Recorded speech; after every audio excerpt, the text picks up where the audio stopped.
Ramės pakainė. Yra dybų. Tai jau susiraskite. Čia jau ten surask. Ne maišelį. O. Jau supratau. Nu kaip nesuprasi. Čia antroji tokia, kaip tik netoli. Nu, tas ūkininkas rado, šiaip ant paviršiaus. O, kas šitas radėjas? O. Aš nejau ją. Nu ką?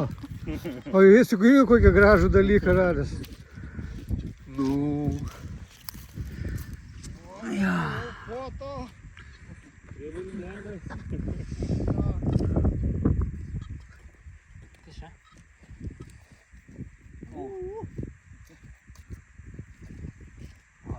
Palikom nurengti.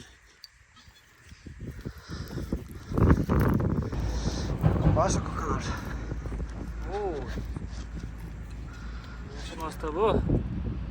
Tai yra pasakinė segė.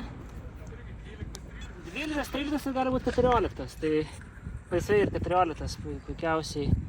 Tai jos vadinamas tokiais gyvuliniais galais, bet tie gyvuliniai galai, kuo toliau, tuo vėliau jie tampa tokie labiau vis specializuoti. Tai tulpes primena, tai kažkokius mistinius gyvūnus.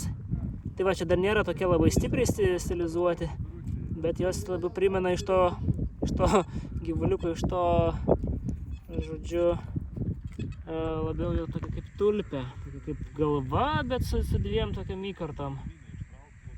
Čia nuostabus liežuvėlis pamestas, bet vat, šios vietos nenutolės ir buvo prieš kelerius metus užfiksuota panaši segė. To paties laikotarpio labai panašaus stiliaus.